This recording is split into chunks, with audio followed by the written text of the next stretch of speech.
All right, we are back, ladies and gentlemen, for our final ride into the sunset of Radioland. We have the great Dr. Bryan Caplan on the line. Bryan, are you there? I am right here. Oh, it's great to chat with you again. He was on my show, Free Domain Radio, a couple of months ago. How are you doing, my friend? I'm doing fantastic. All right, so I will bite at the very first question that has been suggested. Ben Bernanke and John Roberts.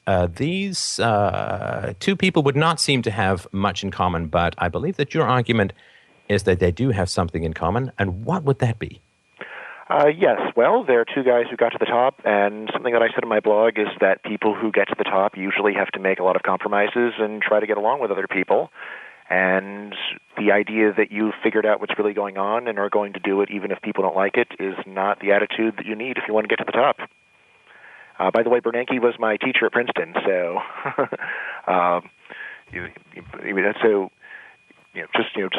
just to let you know.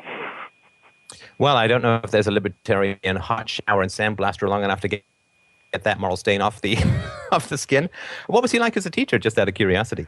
He was actually an excellent teacher. I think he should have stuck with what he was good at. Right, okay.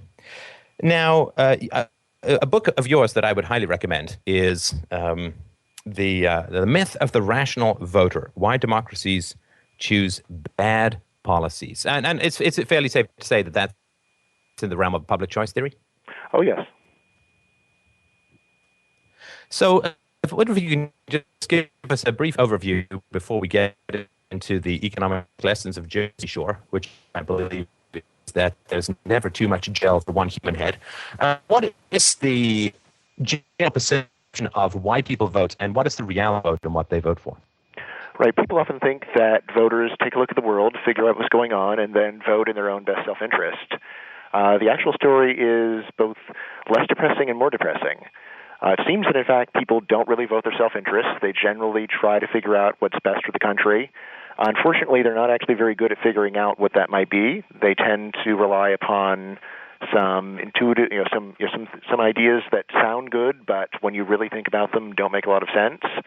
Basically, the kind of ideas that when you take an economics class, your teacher will try to talk you out of are the ideas that most people take with them into the voting booth when they vote. And what are the sort of ideas that people mistake for a good policy? Well, there's a lot of examples. One that I talk about a lot in my book is what I call anti-foreign bias. People tend to be especially pessimistic about the economic effects of interacting with foreigners. So anytime they hear a foreigner lurking in the background somewhere, they think that somehow Americans are going to get ripped off.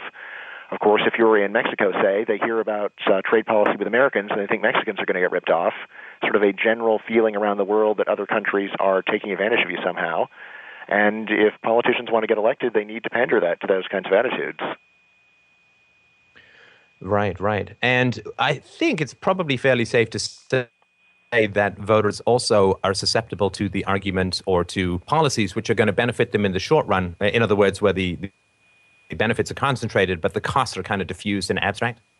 Mm-hmm. Right. I mean, there's two senses of that. So, the first one that you're suggesting is do voters tend to focus on the immediate effects while ignoring long-run effects? And I'd say that's definitely so. So, meaning, nobody wants to hear about in 20 or 30 years we're going to have a fiscal crisis unless we get the budget closer to balance right now. It just doesn't. People just don't like the idea. What do you mean we have to suffer right now for something that's going to happen decades from now? Maybe we can just go along as we are and everything will work out somehow.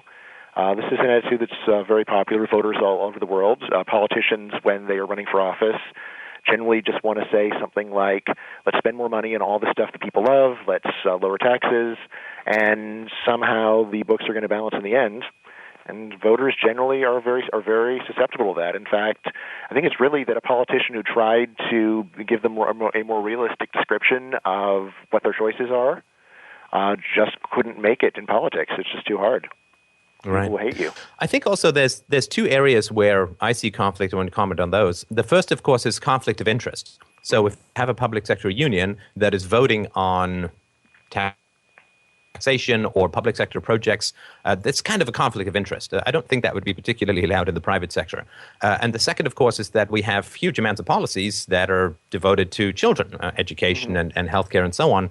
But the children, of course, are young and don't get a say in that. And it seems that there's sort of conflict of interest and policies that affect those who can't affect the policies, specifically children, though there are others, of course, undocumented workers and so on. Those are two other areas where I could see some challenges in more rational policies. What do you think? Right. Well, I mean, so it is true, of course, that people who are in public sector unions tend to favor bigger government, and especially on the stuff they're working on. What's striking, though, is that the public sector areas that are most successful are the ones where they're also really popular with the public. So if you take a look during any campaign season, politicians love to advertise that they're endorsed by teachers, by policemen, by firemen, by veterans. These are all groups that get a lot of money from the public, but they're also beloved groups. They're also groups where people think, well, what they're doing is so wonderful, so if they endorse somebody, they must be good. And I think that's actually where the power of public sector unions largely comes from. It's not so much that the unions themselves are threatening, we'll strike and we'll withhold education from your kids unless you do what we want, as they know the public is on their side. And so when, say, a teachers union asks for more, it's not just that the school board is worrying about the teachers walking out. They're worried about public outrage. How can you treat these wonderful teachers so shabbily? Because clearly they wouldn't just be striking to get more money. It must be something else. So I think, a lot of what's going on in politics, people tend to think in terms of some corrupt self-interest wrecking the system. Whereas I say, if you really look at the facts, the truth is that there's very broad public support for policies that are not a good idea, but to just blame them on the direct beneficiaries is a mistake. Yeah, I'm trying to think of the last politician who has touted that he is heavily supported and endorsed by the IRS. I think that is not that is not something that you hear a huge amount about. Right, yes, right. That one is not going to fly so much. Not so much. Right. Okay, and, so let's go. Sorry, go ahead. You're doing things for the sake of the children. And again, so this is the kind of thing where it works because people love children. Children are so lovable. They're so cute. They're so wonderful. What kind of a monster wouldn't want to always spend more on them? Even though, of course, if you're a parent, you realize, I can't always spend more on my child. I can't give him everything he wants. He wants too much stuff.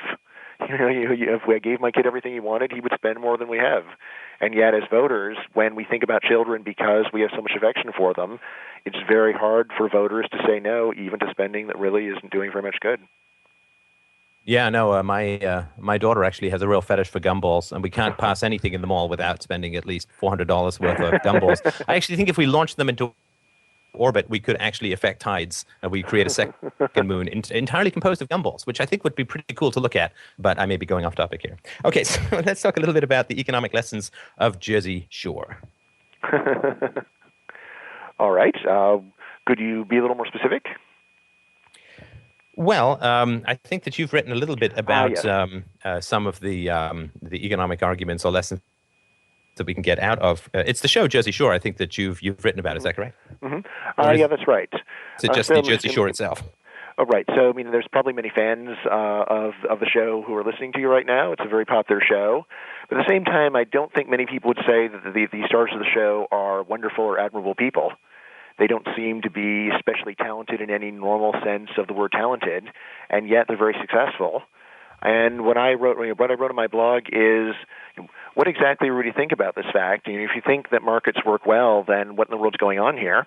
And I say, look, the truth is, markets give people what they want. They don't give people things that are necessarily fantastic things to get. They don't necessarily reward merit. Although, if you step back, I also say that that it generally is true. Right, more often than not, markets do single out people who have talent and reward them compared to those who don't. But there are exceptions, and unfortunately, that is the way the world works.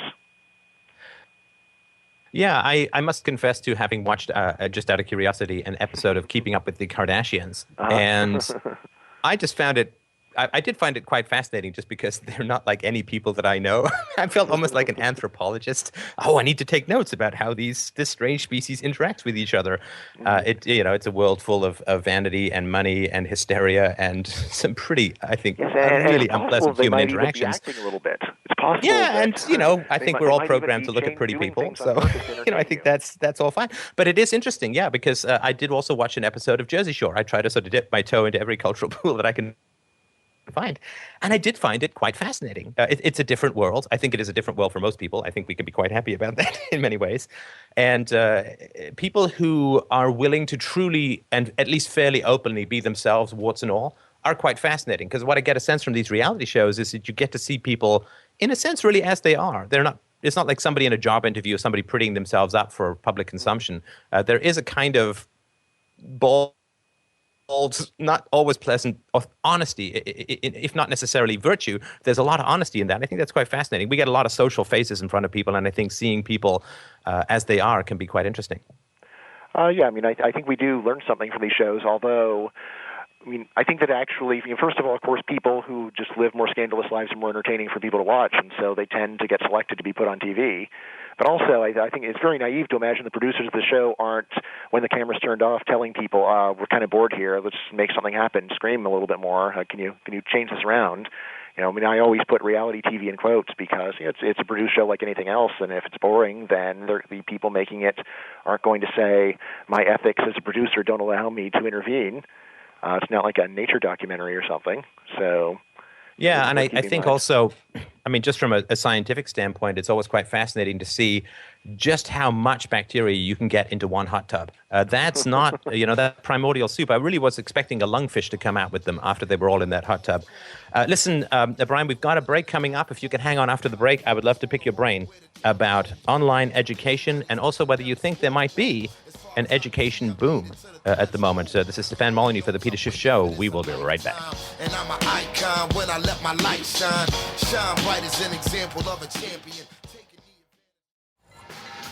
All right, we're back for our last segment, my friends. We have Dr. Bryan Caplan on the line. And one of the things that's happening in libertarian education, Tom Woods has set up his sort of online educational academy focusing on economics and particularly, of course, Austrian economics. And there's lots of other educational aspects to libertarianism that are quite popular. And so, Bryan, I was just wondering if you could talk about how you see universities being able to compete, because the cost, of course, is enormous and ever increasing. I would argue largely as a result of government subsidies to education.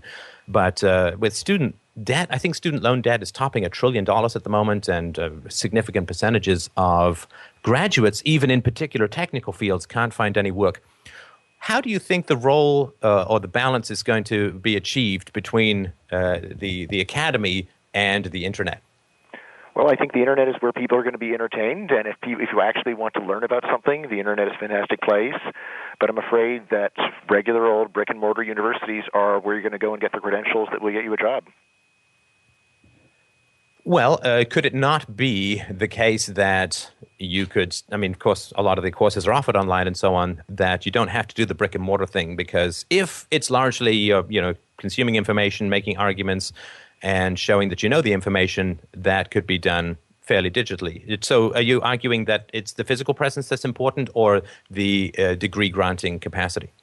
Well, really what I'm arguing is that a lot of the reason why employers pay more for people with degrees isn't because of what you actually learn in school. It's because you're willing to jump through all of those hoops and you don't drop out. You do the work, you finish, you shut up, you learn what you're supposed to, and you get through. Even a lot of people go and study subjects where they will never use what they learned in college or even high school again on their job, but still employers care. This is the fact. Now, in a book that I'm working on called The Case Against Education, I try to explore why exactly is this. My story is that really what's going on is that people are just trying to show their stuff. They're trying to show off to convince employers that they're good. And the big problem you have with things like online education is, what are the first people who try to escape from the regular university system like? Now, they may be very creative and interesting people. I know a lot of people like this. They're interesting people. But at the same time, they're also people who are trying to avoid a lot of pain and suffering. They're trying to skip out of having to pay their dues. And employers, when they see a person like this, they naturally wonder, well, why didn't you just go and do it the normal way? Why are you trying to take the easy way out? So my basic story is that online education suffers from something economists call adverse selection. The people who are most eager to jump ship from regular universities often will have some personal issues, which make them not very employable. Which is why online degrees still aren't very respected by employers. Well, I'm afraid that I must agree with you there.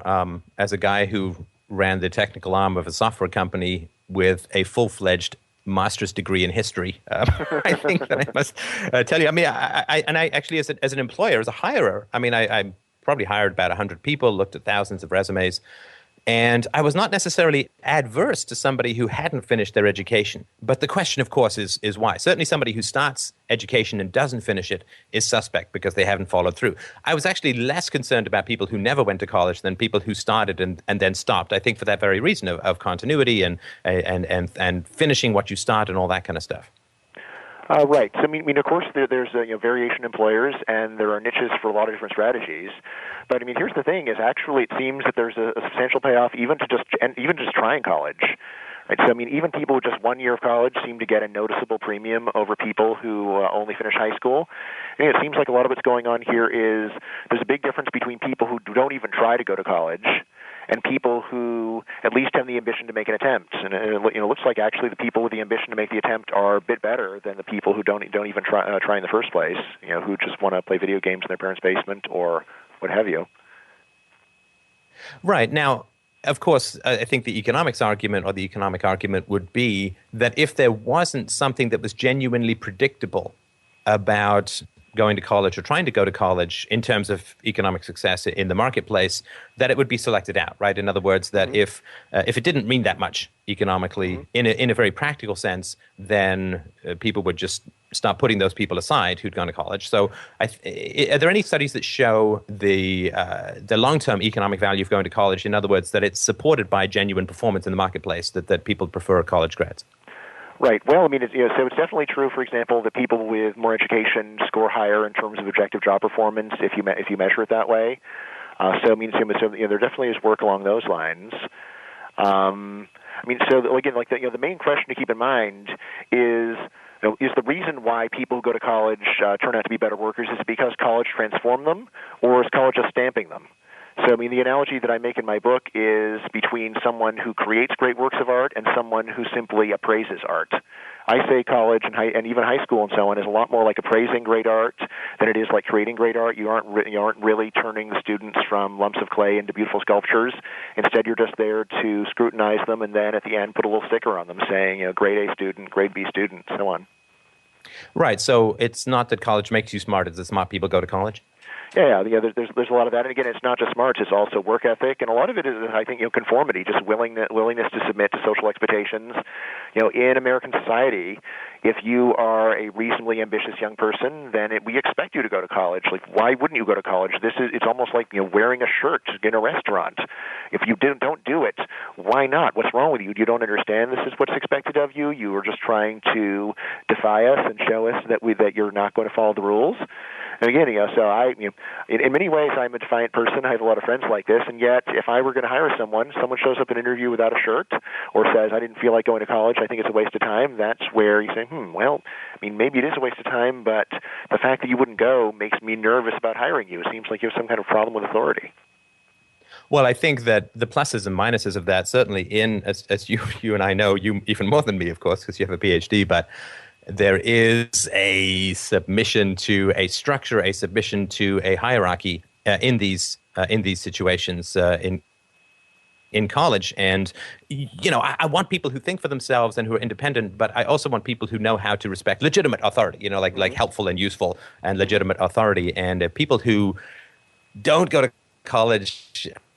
I mean, they do show that they can't fit themselves into a structure. And I think that's fine for entrepreneurs, right? So, my sort of argument has been, if you don't want to go to college, then the best thing to be is an entrepreneur. But if that's not the case, the right stuff, of course, most people who try to become entrepreneurs fail because they are, sort of the old saying of if you want to learn how to lead, learn how to follow first. I think there's a lot of truth to that for entrepreneurs. First, you need to know how to be part of the business, how to work with other people, and then eventually you may know enough that you can actually run one yourself. People sort of want to skip through all of the usual steps to go straight to the top. Well, every now and then they're just a miracle and they can do it. But most people like that just have a whole lot of issues that hold them back from succeeding. Yeah, and of course, it's not like if you become an entrepreneur, you're your own boss. All you now are subjected to your customers and to your employees and your coworkers and so on. Anyway, thank you so much, Bryan. I'm sorry we have to cut this short. It's always a real pleasure to chat to bcaplan.com. This is Stefan Molyneux for Peter Schiff. It was a real pleasure and an honor to be back. And if you like the show when I'm doing it, please be sure to let him know. It's Stefan Molyneux from Free Domain Radio. Have yourselves a wonderful